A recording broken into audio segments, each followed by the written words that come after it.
Why does this hidden clinic demand expired blood? I deliver medical supplies to small rural clinics. It's not exciting work, just long drives and routine drop-offs. For 3 years, nothing strange ever happened. Until 6 months ago when a new clinic in the hills started ordering from us. At first, their requests were normal: bandages, syringes, basic medications. But then they began asking for blood, expired blood. Not just a little expired. Bags from 2019, 2020, even earlier. Blood that had been sitting in storage for years, meant to be destroyed. When I called to double check, the receptionist always said the same thing in this cheerful but unsettling voice. The older, the better. The building itself feels wrong. It's hidden in a forest valley, with no sign, no parking lot, nothing.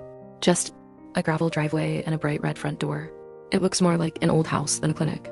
Every time I deliver, an elderly man in faded, stained scrubs meets me. He grabs the blood right away, but leaves the rest of the supplies sitting in boxes by the door. The blood is priority. Everything else can wait, he always said. One evening, I arrived late. As I got out of the truck, I heard voices inside, rushed and urgent, along with machines beeping. Through the window, I saw shadows moving quickly around a table, but the smell was the worst part. Not the clean, sharp smell of medicine. Something metallic and sweet, almost rotten. When the man finally opened the door, he looked irritated. "You're early," he said, even though I was actually late. Behind him, I saw several people in scrubs just standing there, watching me. Their faces were hidden, but I could feel their eyes on me. That's when I noticed the floor. Dark stains streaked across the tiles, leading from the front entrance toward the back rooms. Fresh stains. I asked, "What kind of procedures do you perform here?"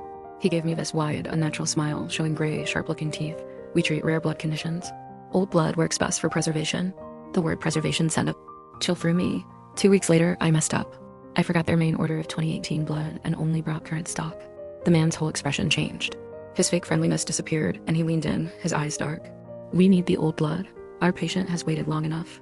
Through the doorway, I saw someone lying on the table. They weren't moving. Their skin looked waxy, almost gray. "Are they alive?" I asked. The man's voice dropped low. "She will be.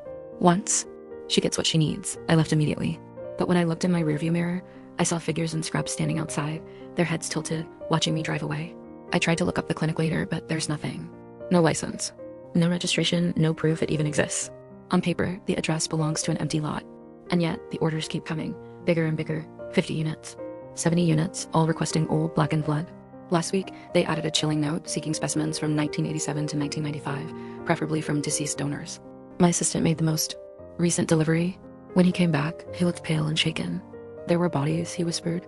"Dozens of them, some fresh, some old, all hooked up to 4 bags of that spoiled blood." And when I walked past, some of them opened their eyes. We reported it to the sheriff. Deputies went out to check, but all they found was an abandoned house, no equipment, no bodies, nothing but dust and peeling wallpaper. And yet, the orders keep coming in. I don't think they're treating patients. I think they're keeping them.